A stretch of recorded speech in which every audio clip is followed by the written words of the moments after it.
It's 12:05, so hopefully they're all understanding that we're a couple minutes late. But we're here, and we're glad you're with us. And we're super lucky today to have Rabbi Lawrence join us and have an opportunity for y'all to get to know him a little bit. And then I'm just going to start like I always do with a little poem. And today I brought a poem from Alden Solovey, whom we all love.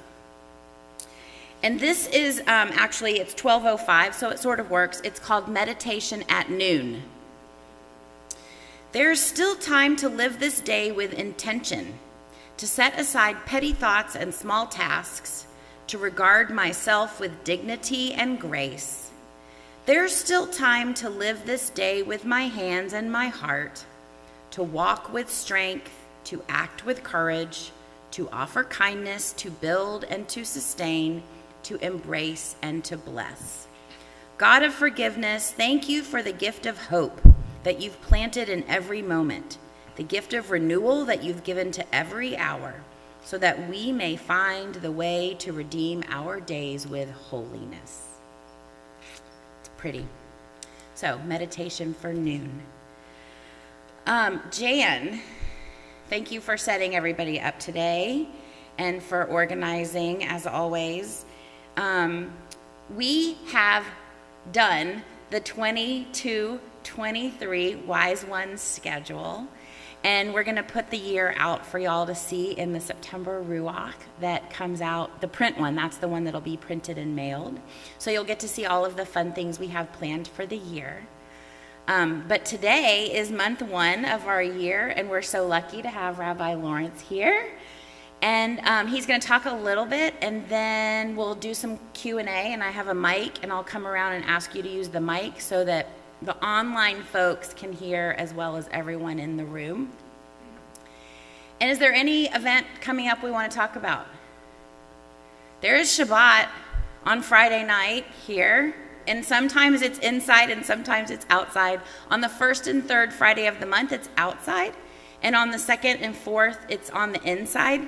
And if it happens to be the 5th Friday of the month, it's outside. So 1, 3, and 5 are outside, 2 and 4 are inside. There's some more meet and greets that you can sign up for to meet Rabbi Lawrence. What else? There you go, Women of Isaiah kickoff on September 15th. Please sign up to go. And I'm going to just turn the floor over to Rabbi Lawrence. All right. Thank you, Julie. And then let me know when you're ready for this. And thank you again if you're online for coming. All right.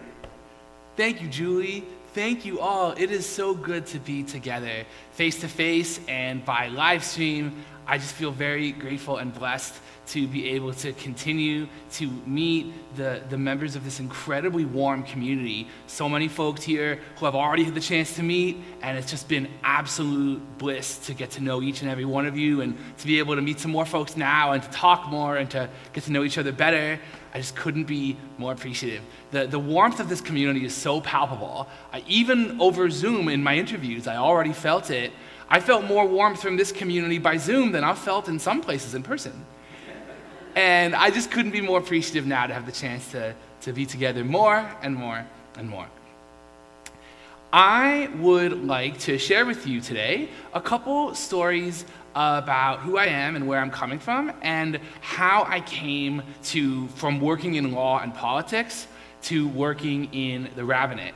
Because, people sometimes, there are folks who outright switch careers, right?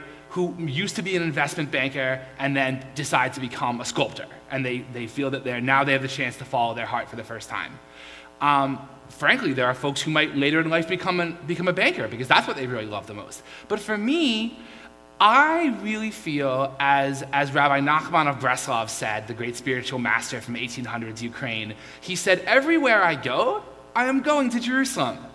And that's how I felt. Throughout working in law and politics, I always felt I was seeking to follow the call of Jewish ethics and Jewish texts and Jewish values, and that led me straight into the rabbinate, and that I take all my experience in law and politics with me, that it's really one continuous path certainly in my heart and in my mind and in what I hope I can bring with me on the journey. And I thought I might just share a couple brief stories with you all. And after each one, I'd love to open the floor for a little bit of Q&A and questions, because discussing together is such a joy. I mean, that's why we're face-to-face. If you wanted a straight-up lecture, now you can go on YouTube and hear all sorts of things from all sorts of people. But the chance to really just engage face-to-face, back and forth, if that's not what Judaism's for, then what's it for, right? So let's do that. Julie will take around a mic after each story, and I'd love to hear some thoughts and questions that folks may have, and we'll share in it all together. My first job after undergrad, I was a poli-sci major undergrad, was at the International Criminal Tribunal for the former Yugoslavia in The Hague. This is the tribunal, like the Nuremberg Tribunal for World War II. This is the tribunal that brought to justice the folks from the violence in the Balkans in the 90s.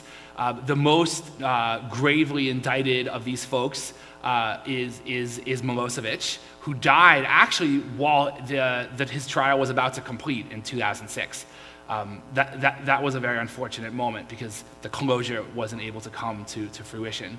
The second most gravely indicted person of this tribunal was someone who actually was arrested in 2008. He'd been in hiding the whole time. He'd grown a big bushy beard and he was posing as an alternative medicinal healer. Yeah, this guy was not exactly a healer, I'll tell you that much.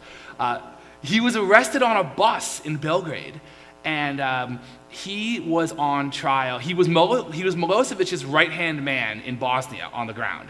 And he was on trial for responsibility for the worst genocide in Europe since the Holocaust. This is the genocide of Srebrenica, where Bosnian Serb extremist forces killed 7,000 to 8,000 Bosnian Muslim men and boys over the course of a week in this area. Then they drove everybody else out, and there were no more Muslims left in the area. This trial was beginning with the year that I came to work there, right after I finished undergrad. And I really felt that my work in this tribunal was a modern version of "Love the stranger, for you were strangers in the land of Egypt." I thought about that verse every single day that I worked there.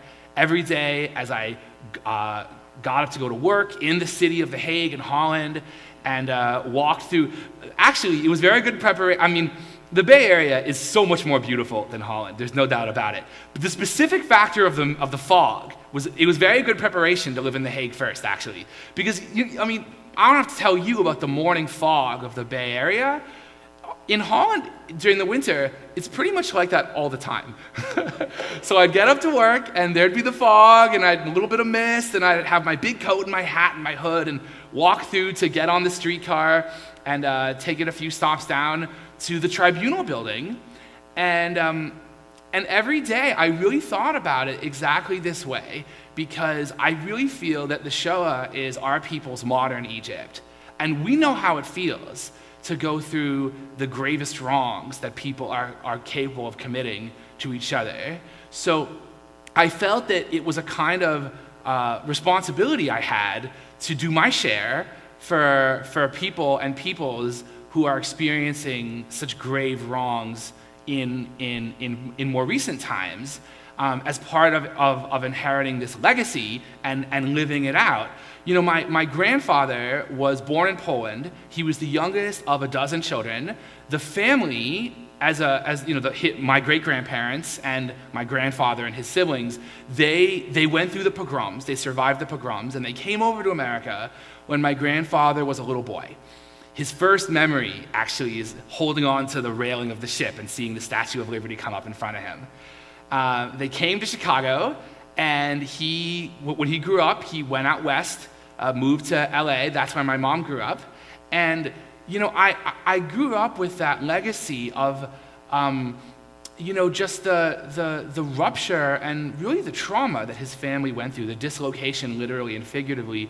And I just couldn't help but think that maybe if there'd been stronger international law in the era of the pogroms, maybe my grandfather and his family and our people would not have had to go through the grave and dark things that we went through. And it was my hope that if I, in the name and the memory of that, could do my small share for this tribunal in our time, that perhaps in the name of darkness that could create a little bit of light. The first year I was there, I was working for the spokesperson of the tribunal in the media office. I would brief her on what was going on in all the trials to give her information for briefing the international press. And the day that this particular number 2 most notorious figure, Radovan Karadzic is his name, the day that he had his first day in court was an absolute maelstrom of calls from the press and him giving his statements. And I'll never forget the tumult and the fast pace of that day. But we got our work done, we briefed everybody, and then ultimately when I was in law school, I came back for another summer to work there on the trial of Radovan Karadzic. And ultimately he was convicted of genocide and sentenced to life in prison. And it can't, of course, do the one thing that the families of the victims really wish, which would be to bring the folks back. It can lay down a marker of justice on principle that we as a world don't tolerate such a thing. And it can put future people who would do such things on notice that this is what happens to you if you try. We haven't gotten this perfect yet, but it's such a major difference by comparison with if we didn't undertake the effort at all. And when I think about those moments, I feel both heartened to have had the chance to contribute to this tribunal's work, but also, if I was thinking of it so much in terms of a verse from the Torah, that perhaps the path of the rabbinate, the path was already a seed, to mix a metaphor. It was already there somehow, just waiting. I didn't even know it yet, but it was just sort of waiting to sprout. So why don't I pause for now, and I wonder if folks have thoughts or questions in response. Please. Phyllis, please. By the way, the mic makes sure not only that we can all hear each other, but that folks on the live stream can also hear through the sound system. Phyllis, please. Welcome. Because I haven't read a lot about your background, I'm just curious, were you raised in Chicago or LA? Thank you for where asking. Did you go to school and to law school? Thank you for asking. Well, my mom grew up in LA. She came out east for school. She went to Yale undergrad, and that's where she met my dad. My dad had gone to Williams undergrad, and he hosted the Yale Hillel Rabbi Arnold Jacob Wolf, as a guest speaker, and he was giving him a walk around campus, and he said, Rabbi, it's just so hard to find someone at Williams to date who's Jewish. The Jewish community is so small, it's like a family, it's just so hard to find someone. And Rabbi Wolf, and he rarely ever did this specifically about matchmaking, but with just complete seriousness, he just looks my dad in the eye and says, you come to Yale, I will find you a Jewish girl. Boom. So my dad came to Yale for law school, and the rest is history. So I actually grew up in the Boston area. My dad was a lifelong New Yorker, but my parents moved to Boston when I was growing up, and my whole childhood was in Boston. So I actually also went to Yale for undergrad, and I do think in terms of, sort of the American Jewish tale, the idea that my grandfather could come over on a boat with nothing, and that my mom could then go to Yale, and that I could then also, that I could follow in the footsteps, follow my mom's footsteps to Yale when my grandfather came over on a boat with nothing, is something that, that gives me joy. To me, that's the best of what America can be, and that's an example of it's an example of, we know all about the dark fortunes in Jewish history. This is, to me, an example of the light fortunes. It's an example of, like we say in the Psalms, when the Eternal One restores the fortunes of Israel, we shall be like dreamers. So I certainly feel very grateful to my grandfather and everything his family went through to make it possible for me to grow up in this country. And then NYU for law school. Please.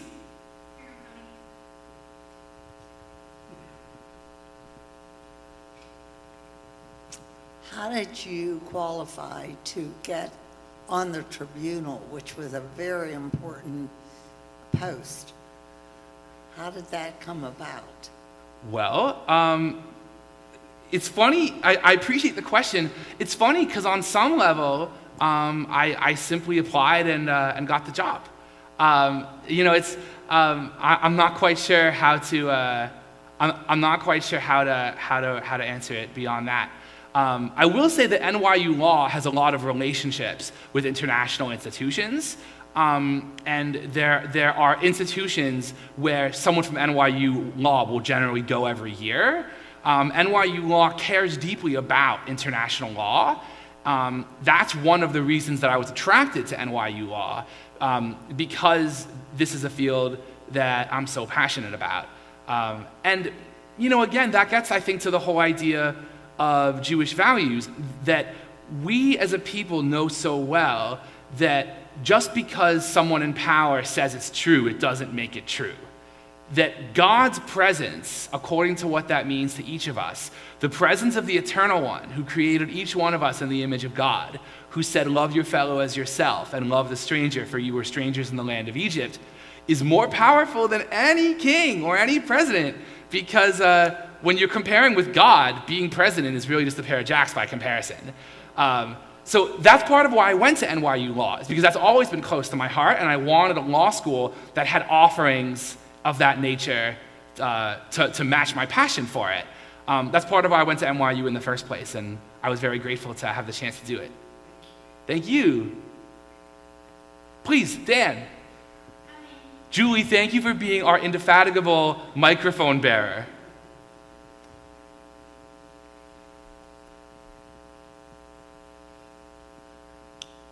What and when triggered you to change from law to the rabbinate? That is a great question.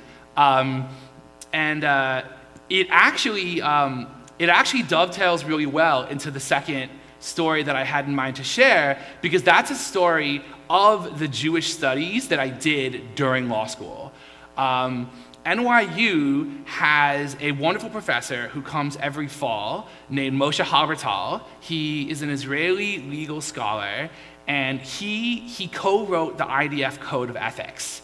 And of course, no one's got more skin in the game than folks who think about questions of the ethics of war in Israel, or even folks who are simply, at the wrong pizza parlor at the wrong time and weren't thinking about it, but all of a sudden have to contend with it on the spot. No one has more skin in the game than folks of that nature. So Moshe Halbertal was, and ultimately it was classes like his classes that again planted the seed that made me realize that this path was really calling me all along.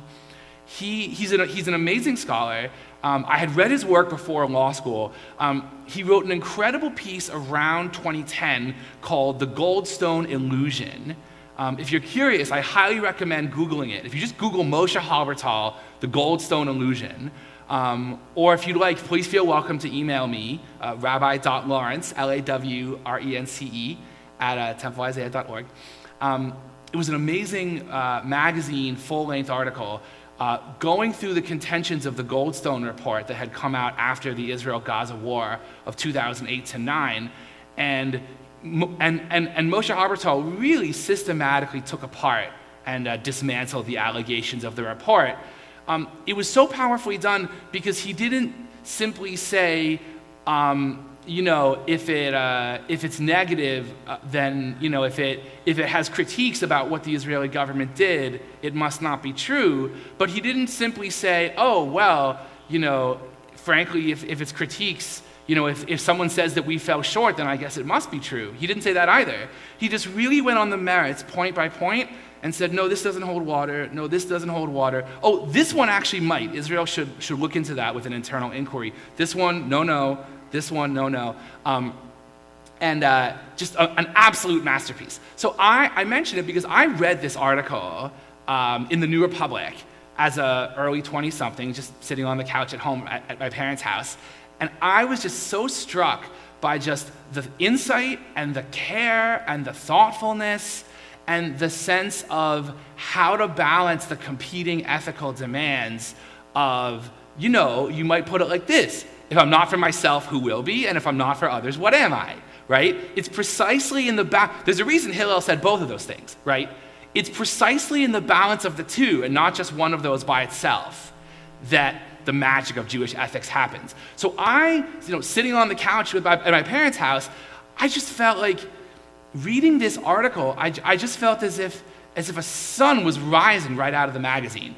It just was an incredibly passionate feeling to just see such a master at work. So one of the reasons I applied to NYU is that I wanted to study with him. And I took a class he taught on the book of Samuel as a book of law and politics, the same way that you might read the histories of ancient Greece and Rome, or the Federalist Papers, right? Because if Greece and Rome, or the American founding generation, has texts of that wisdom, well, we as a people certainly should bring our own text to the table, and that class was just so eye-opening, so illuminating, to read the stories of King Saul and King David as stories of law and politics.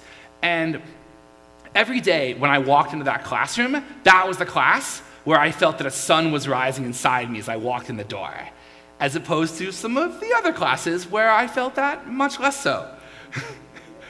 And, one of Moshe Hallertal's big takeaways of the class was that the story, and by the way, I had never had the chance to read the entire book of Samuel cover to cover. In the Haftorah, as you pick up snatches of it here and there, reading it cover to cover was an absolutely magical experience. It's such a masterpiece. Moshe Hallertal describes it as the best book ever written in Hebrew. And if you're curious, what I really recommend is a one-volume edition, English translation, by our beloved local hometown hero, Robert Alter of UC Berkeley. And he calls it The David Story, a translation with commentary of 1 and 2 Samuel, yada, yada, yada. The David Story, Robert Alter. If you look that up, or again, feel welcome to shoot me an email. His notes, many folks may be aware, may have enjoyed it many times before. Other folks, if you haven't encountered it yet, his notes are off the charts. They clue you into everything. The translation is so masterful, you feel like you're in the mood of the Hebrew. So that was the translation we used in this class. And Moshe Hallertal, one of his big takeaways was, Samuel, right, is a prophet and a judge in the early era of Israelite history when there's no central government. And in theory, there's something very pure and purist about not having centralized power. The problem is the Philistines keep mopping the floor with us to the point that it's quite dangerous to live as an Israelite. So the people, right, in theory, God is the only king. But it's a little bit like that moment in It's a Wonderful Life when the angel asks Jimmy Stewart what he needs, and Jimmy Stewart says money. And the angel says, money? We have no money in heaven. Yeah, well, it comes in pretty handy down here, bub. Right? In theory, there is something very pure about God being the only sovereign at all. But having a police and an army and a treasury and, taxes and roads comes in pretty handy down here, bub. So the people come to Samuel, right? And they say, give us a king that we may be like all the other nations, right? And Samuel, you might loosely translate, Samuel freaks out. Samuel can't bear it. So he goes to God, and God says, do not fear, the people have not rejected you. If anything, the people have rejected me. But give them a king, give them what they ask for, right? And Samuel warns them, don't you? This is going to be the practice of the king. He's going to have taxes. He's going to have an army with conscription. You know all this, right? The people say, yeah, we know, but it's what we want. And Moshe Hallertal really zeroes in on that chapter. It's 1 Samuel chapter 8. And what he says is, in the ancient world, there was this idea that the king was God.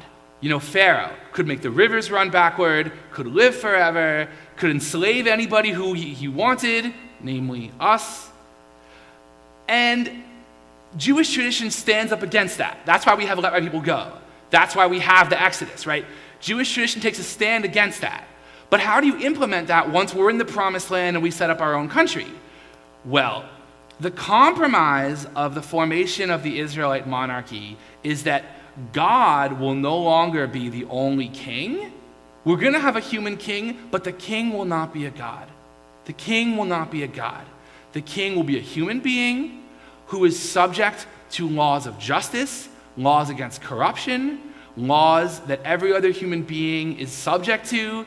And there are times when figures like Saul and David and Solomon do things that are wrong and are held accountable, and that story gets told throughout the remainder of the book. So that was Moshe Halbertal's big takeaway, that God isn't the king, but the king will not be a god. The king is an equal human being who holds the power of centralized power, who wields it, who executes it, but the king is not a god. This was in fall 2013, and when he said that, I kept thinking about Nixon's line, when the president does it, that means it's legal. Jewish tradition says, no, Mr. Nixon, that's not the case. That's not the case. When the president does it, the president's a human being too, and the president has to think about whether or not it's legal. And if it's not legal, then you shouldn't do it. And that basic bedrock principle of justice then transforms everything we do in our society. So as I hope is clear, this was a class that was both incredibly eye-opening to me, but was also just incredibly emotionally satisfying. And Moshe Halbertal has terms for that too. He refers to that as the normative and the formative. The normative, it shows you things you wouldn't have seen before. It calls you, it obliges you. But the formative is that Jewish text study just changes you. It changes your heart. It changes your life. It changes who you are. And it bonds you together with all the other folks who are doing the same thing right with you. It puts you in community, in fellowship, and in the presence of God beyond any one of us, among all of us, that sense of uplift, of love, of excitement, of joy. And I'll never forget that class. So the years went by, and I had jobs like the one in The Hague, where I felt that I was living out the ethics of a class like this. But it finally occurred to me that if Jewish text study and discussion and debate and ethics and sharing together and it all is really what lights me up the most, if that's where I feel I can make the biggest difference to help others find ever more how it can light them up, well, there actually is a job that puts that front and center. And maybe I should think about that. So on that note, I wonder if there's other questions or thoughts or reactions to share.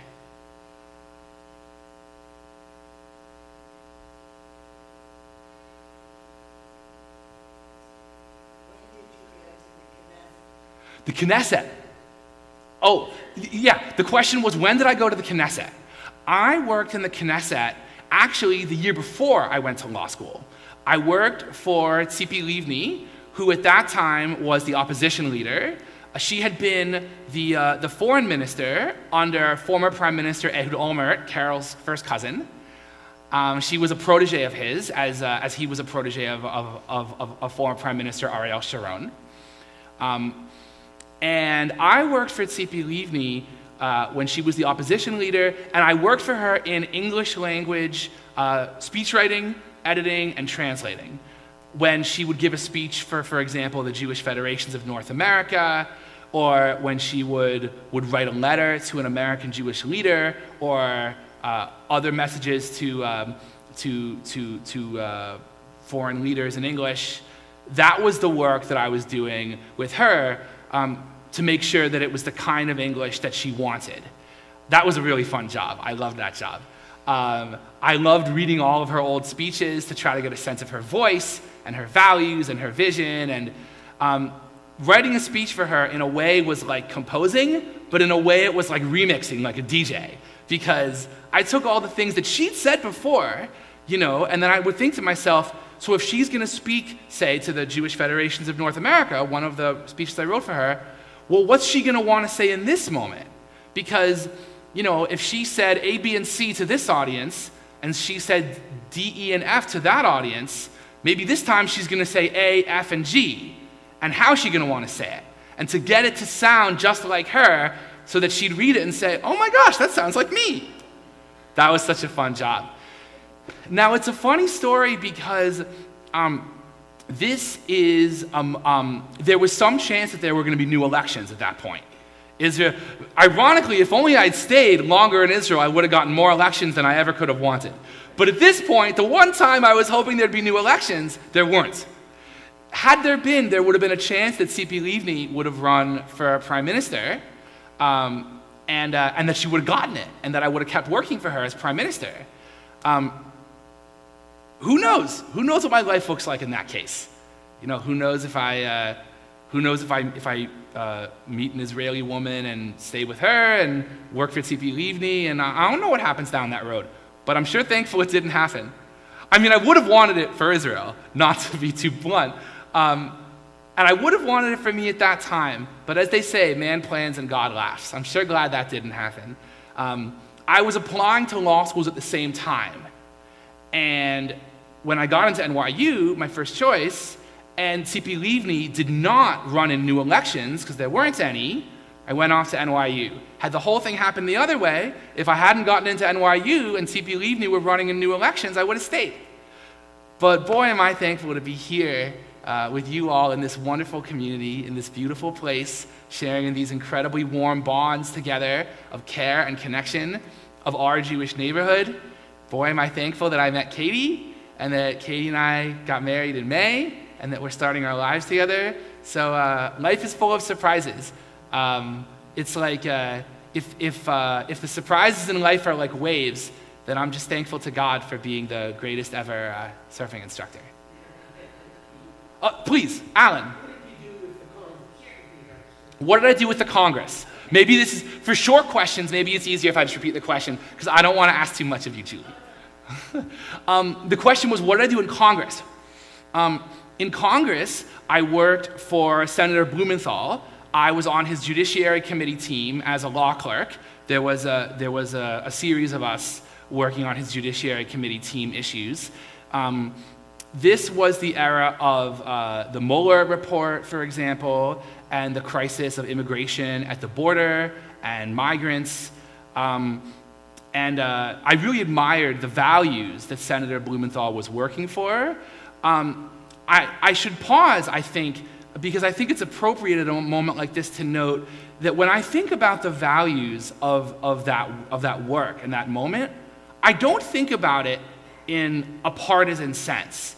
I mean, yes, Senator Blumenthal was a member of a party, but that's not how I think of it. Growing up in Boston, frankly, I thought Mitt Romney was an excellent governor of my home state. I don't think it has to be about, this exact policy is the only way to approach it, and that means I'm not even seeing you if you have some other policy that you think is gonna work better. I don't think about it that way at all. That's one of the reasons I love Jewish tradition so much, because we have the idea of a dispute for the sake of heaven, machloket l'shem shamayim. The idea that you have great sages like Hillel and Shammai in the Talmud who are united precisely because they disagreed, but they shared the conversation in which they voiced their disagreements. They shared the dialogue in which they talked things over. And even if they saw it differently, the fact that they were speaking together united them. And so we have a great story in the Talmud, right, where the disciples of Hillel and the disciples of Shammai are engaging in dialogue, and they each have their opposite views. And finally, the heavenly voice comes forth and says, both these and those, Elu ve'elu, are the words of the living God. But the Jewish tradition, the Talmud then says, follows the house of Hillel. Now that's going to seem like an oxymoron, right? Talmud, didn't you just say they're both the words of the living God? How can you say we're just going to follow one? It sounds like you sort of just undermined your whole point. But then the Talmud says, why do we follow the practices and the rulings of the house of Hillel? Because when the disciples of the house of Hillel would teach Torah, they would teach the positions of the house of Shammai too. In fact, they would even teach the positions of the house of Shammai first, before they taught their own positions. And that magic of the idea that the very dialogue can unite us, I think is something incredibly special. I think it's in danger in the times that we're living in, and I think Jewish tradition gives us a really powerful way to imagine what a dialogue that unites us can look like. So let me pause there. Other questions, other thoughts?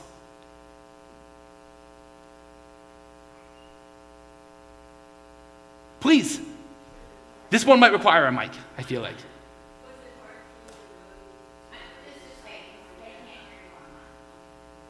The live stream is hooked up to the mic. Was it hard for you to move to Northern California, or had you been here because of your mother growing up in LA? Thank you for asking. We came out to LA every winter break. My grandmother still lives there. My aunt and uncle are in Santa Barbara. My cousins grew up there. And some other cousins also grew up in the greater LA area. And so I always grew up exposed to Southern California. And I came to the Bay Area for the first time on a family vacation in high school. And I thought to myself, this is the fusion of Southern California and Boston that I've been looking for everywhere. I love the fact that this is a place that has the Californian free spirit, but also the really creative, thoughtful drive married to the free spirit, so that the possibilities are endless. And then the question is, well, then what can we accomplish? Let's roll up our sleeves and do it. And I think that that's an incredibly exciting thing. So I could not feel more blessed to be living here. I should add that one of my cousins who grew up in Santa Barbara actually now does live in the Bay Area. And one of my wife Katie's brothers also does. He lives in Daly City. So it's wonderful having family close by. And I'm just appreciative for the adventure. Please.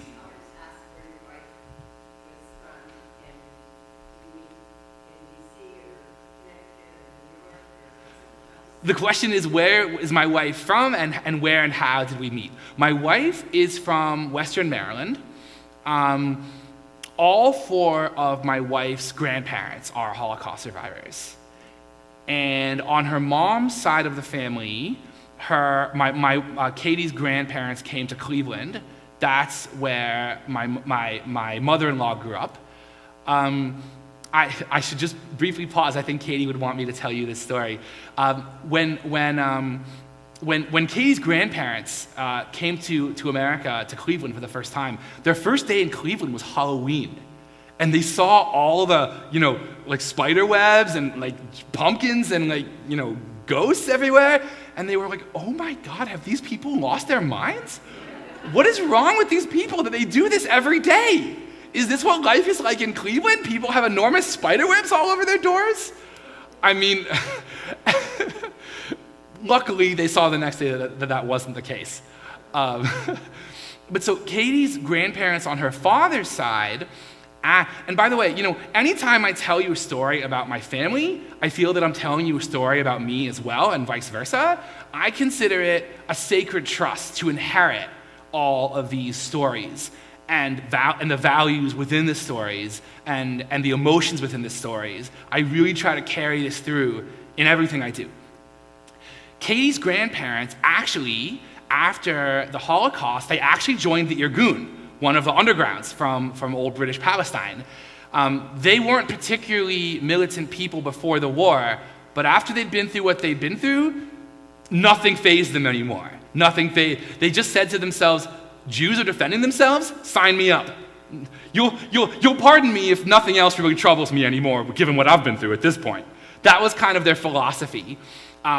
So they were in Europe, actually, helping Jewish refugees and Holocaust survivors get to British Palestine in violation of the British blockade. They were also in charge of weapons smuggling. And they weren't the only ones, but they were on this team. They would fabricate documents for papers and cards and this sort of thing, and they would bribe European officials with cigars and coffee and chocolate. Made it to Palestine. Israel becomes independent. They start building their life there. Katie's dad was born in Israel, grew up there until he was a teenager. But they decided to come over to America. Katie's grandfather was a doctor. Katie's father is also a doctor. And Katie's a doctor. Excuse me, how could I momentarily forget? God forbid. Yes, Katie comes from a family of healers, which I very much feel in Katie's presence. And it's not easy to come to a new country, right, as a migrant twice over, who doesn't quite know the language and wants to find a medical practice. So turns out that Western Maryland needed some kidney specialists. So, luck and chance play this very intense role in Jewish history, right? But that's where they moved to, and they had actually known, Katie's grandparents had known each other in the old country. So finally they're in America, and that's how Katie's parents meet. This is how Katie comes to grow up in Western Maryland, in Hagerstown, Maryland, a small town. So Katie and I met in DC, actually, during the year of the height of the pandemic. And it's an intense thing, because when the pandemic broke out, and I was at the New York campus of Hebrew Union College, New York was such a terrible hotspot at the beginning, and I came down to live with my parents in DC. They had moved to DC after I finished high school in Boston. So meanwhile, they were in DC. I came to move to my parents in DC for the 2 weeks that became a year. And that's where I was living. HUC was remote. My rabbinic internship was remote. Everything was remote. We all remember, of course, just how intense that time was. I don't need to explain that to you. And Katie was a house calls doctor in Queens, specializing in geriatrics and palliative care. These are her fields. And Katie just felt, it's so grueling and so lonely in the pandemic. I think we all know that feeling, right? So Katie thought to herself, well, geez, maybe I'll meet someone in New York, but truth be told, I miss my family. Maybe I'll move back to Maryland, and maybe I'll meet someone in DC. So Katie went on 2 dating apps. One, Hinge, she went on in New York, and the other, Match, she went on in DC. And I was on Match in DC. And so again, right, the whole thing to me has the feeling of Einstein's line, coincidence is God's way of staying anonymous. Because if she hadn't gone on a dating app in a city she didn't live in, which is not the most typical, frequent, obvious thing to happen, the whole thing never would have worked. And she said to me, because we matched on the app Match, and she said to me, I hope it's not a downside that I don't actually live in DC. My family's in Maryland, but I live in New York. I said, no, that's even better. I'm coming back to New York as soon as it's safe. So we dated long distance for a few months. Katie would come visit her family, and we'd see each other, 6 feet apart with masks on, going for walks, but I could already tell that I was home. And I'm so grateful, just infinitely grateful. Thank you all. Thank you. I'm so appreciative. I should add that our third date, because I had to get the vaccine. The vaccine rollout in DC was so slow. It was really, really slow. So I didn't even get fully vaccinated until our third date. And so our third date, I was vaccinated, but where are we going to go? The restaurants weren't safe yet. So Katie just came over to my family's house for lunch on Friday, and then Shabbat meals, and then brunch on Sunday. Right away. If I could have told my great-grandparents back in Poland, our third date will be Shabbat meals at my parents' house, not for the reason you think, but that's what it'll be. It's my hope that they would have been pleased. Please. Let's wait for the mic.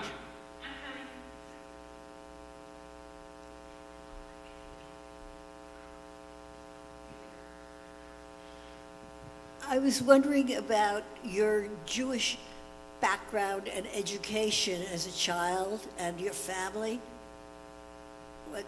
Thank you. Thank you for asking. Well, this is perhaps an appropriate note on which to begin to come to a close. I know our time is limited, but thank God I'm not taking any flight back to New York or Boston after this. We'll have plenty more time to spend more time together and talk more, and I couldn't be more excited. You're perhaps picking up on a theme, which is that many of the stories about me also involve my family. The stories, the emotions, the values, it's all part of who I am and what drives me. My dad, his childhood rabbi was Rabbi Eugene Borowitz, who went on to be, we have some Borowitz fans. Oh, good. Oh, thank you. Thank you for saying so. Thank you, Deanne. My dad grew up in New York on Long Island, and Eugene Borowitz was his childhood rabbi. And Eugene Borowitz went on to do a lot of the sort of vision, like you might call it sort of like visioning and revisioning of 20th century Reform Judaism in terms of what can we do, who can we be. He really sort of brought the phrase choice through knowledge to center stage in a very beautiful, powerful way by writing the 1976 CCAR platform in San Francisco, actually. Again, that's another one that I highly recommend either Googling or shoot me an email, and I'd be glad to show it to you. That's where he uses this phrase, we inherit our texts and our rituals, ... choosing and creating on the basis of commitment and knowledge. So what my dad didn't know was that he was kind of the guinea pig for the 1976 CCAR platform. My dad grew up with a lot of the kind of intellectual and spiritual stimulation of Rabbi Borowitz and his successor, just trying things out, and I love the experimental nature of what the Reform movement allows for, and I love that Temple Isaiah says we're always looking for version 2.0, right? The fact that we're all in it together, experimenting and exploring, also brings us together, and that's something I love. So I grew up with all this around the family dinner table, as well as Rabbi Arnold Jacob Wolf, who introduced my parents. He's also, I think of them both as sort of grand mentors, if you will, since they were mentors to my parents. My parents joined a conservative synagogue when I was little, and that was the movement in which I grew up. I had a Hebrew tutor who was a college student at BU. My dad was a law professor at BU, so she came every week to tutor me in Hebrew and in the Siddur and in the Parsha. The Hebrew school that I went to in my synagogue was could have been better.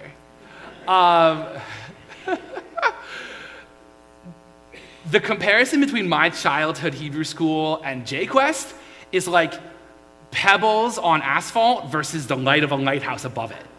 That's the difference. So, I grew up with a real love of Jewish tradition at home, and a real sense of authenticity and welcoming spirit, engaging with the text, what can it show us now, combined with non-judgmentalism and equality and progressivism, whether it's, the ability to have female rabbis or progressivism on LGBT plus issues. This whole fusion was always part of what I loved. And I always felt, you shouldn't have to have just one or the other.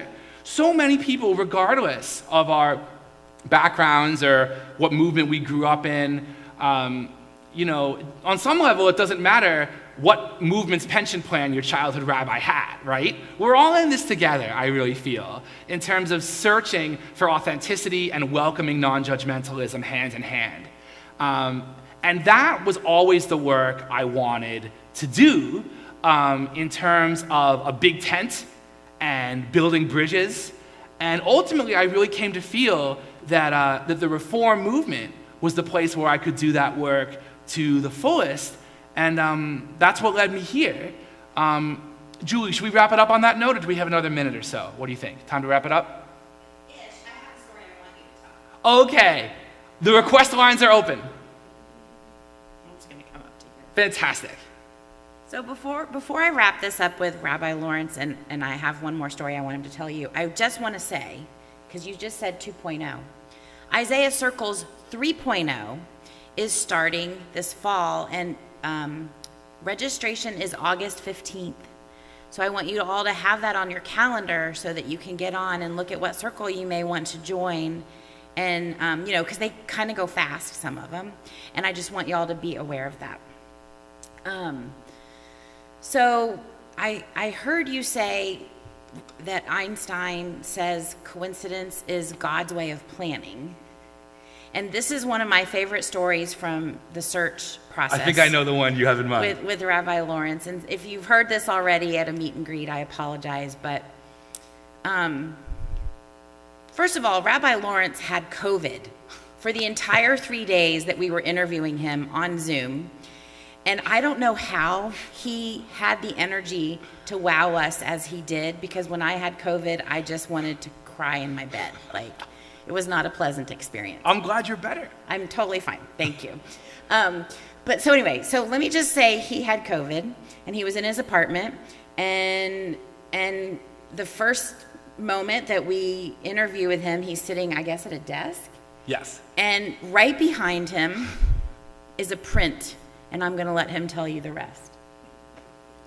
This is the apartment that I moved to when I moved back to New York after it was safe to do so for my final year at HUC. And I'd really had it up to here with the world of New York landlords and real estate and the, sharks and people who wanted you to sign away, to give you a vial of your blood before you could get a lease and this sort of thing. So I just went on Airbnb and found a landlord who had an apartment that they would be willing to rent for a year. And I mention this because it was a completely furnished apartment that I simply moved into, with a few things, but all the stuff was the landlord's. It was this Israeli couple who were just the nicest, warmest people. Yes, of course, you can come live in our apartment. We'd be happy to have you. We even have a khamsa already on the wall. So they did have a khamsa on the wall, but that wasn't the only thing they had on the wall. Sure enough, right over my desk was a beautiful framed print of the Golden Gate Bridge. And so we thought, okay, well, what other cities are you interviewing with, and do you have an interchangeable print to make them think that was, we actually asked him that. I did not have anything of this nature, but I truly couldn't have planned it at all. And it's not as if my landlords were from the Bay Area either. They were Israeli, and they just really got a kick out of the Golden Gate Bridge, which, who wouldn't, right? But there it hung for months before I even entered the search process, just glowing and just waiting for me to realize that my path ahead was going to lead me there. And since you came during the summer, it's a crapshoot when you go into the city whether you can even see the bridge because of Carl the Fog. Yes. So, have you seen the bridge yet? Yes. Okay. But really from afar. Okay. And it does depend on the day. Yeah. I've been experiencing this and learning about this Yeah. as I go. Last summer, my daughter's boyfriend came to visit for a week in August, and never once of all the times we went into the city saw the bridge because Carl was interfering with his view of the Golden Gate Bridge. Now, I didn't know that the fog has a name. Yes, Carl. Carl the Fog. Carl. It's because of, is it E.E. Cummings who wrote the poem, "The Fog Creeps on Little Cat Feet"? Oh, yeah. It's something related to that poem, and I Yeah. don't know the entire thing, but you Google it, huh? You can Google that too. Well, it's Carl Sandburg, Oh, Carl Sandburg. right? Maybe it's not E.E. Cummings, it's Carl Sandburg. Okay, maybe that's it. I love it. I don't know, I'm just my brain. Anyway, this is Rabbi Lawrence, y'all, and I think that we're super lucky to have him here, and you're going to have a lot more opportunities. And I think that there will be classes and Torah studies and Absolutely. services and all sorts of ways to interact and learn from and with Rabbi Lawrence.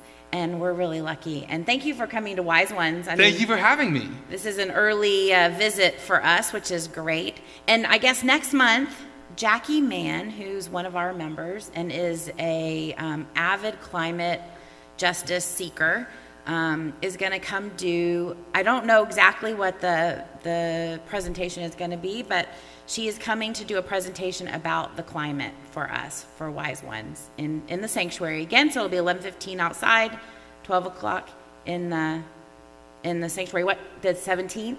17th of August. And Jan will be here. I will not be here, actually. I will be out of town. But Jan and Jill Douglas will be here that day with Jackie, and you'll get to see her then. And you can come visit anytime you want. Thank you so much. I look forward already. Thank you all. Thank What a you. joy. What a joy. Thank you all so much. Thank you, Julie. You're welcome, and you can unmic, which probably feels good. Yeah, that does feel good. Herb wants to tell y'all something real quickly.